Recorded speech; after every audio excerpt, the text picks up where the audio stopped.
տրանսպորտի որակին, տրանսպորտի որակի հետ կապված մենք ամեն տարի ինչ-որ նոր մի ծրագիր իրականացնում ենք, մասնավորապես այս տարի իրականացրել ենք,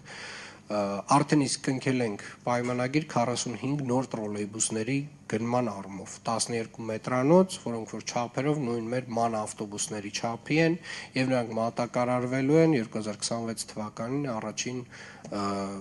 կիսամյակում եւ մտնելու են գծեր, որով որ մեր տրոլեյբուսային ցանցի ամբողջական հին շարժակազմը դուրս է գալու եւ հետեւապես մենք կարելի ասել հին շարժակազմից արդեն ավտոբուսները, միկրոավտոբուսները, չգիտեմ, պազիկները, հյունդայները, դրանք բոլորը, գազելները բոլորը մաքրել էինք հները։ Հիմա վերջին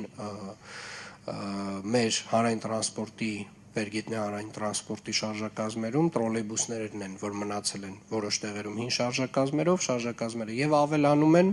այսինքն գիծելը ավելանում եւ այդ բոլոր հին տրոլեյբուսները դուրս են գալիս կազմից։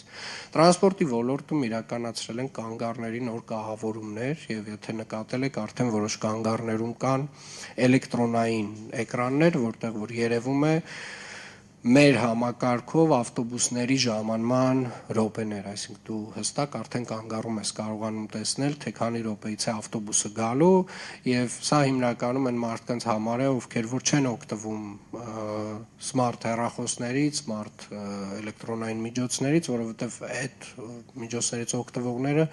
հստակ արդեն գիտեն, որ օրինակ Yandex Maps-ում այդ ամբողջ տեղեկատվությունը հասանելի է ավելի քան 1 տարի առաջ։ Տրանսպորտի ոլորտում մենք ավելացրել ենք ավտոբուսային գծերի քանակը Երևան քաղաքում եւ շարունակելու ենք դա անել, որովհետեւ առաջին հերթին հետիոտնին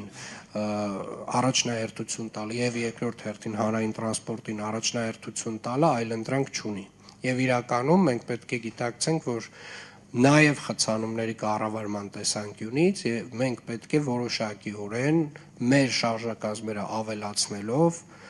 մարդատար ավտոմեքենաներից մարդկանց տեղափոխենք դեպի հանրային տրանսպորտ։ Սրա մասին է նույն Աջափնյակի կայարանի կառուցումը, սրա մասին է նոր գնվող տրոլեյբուսները 45-ը, սրա մասին է 250 18 մետրանոց ավտոբուսների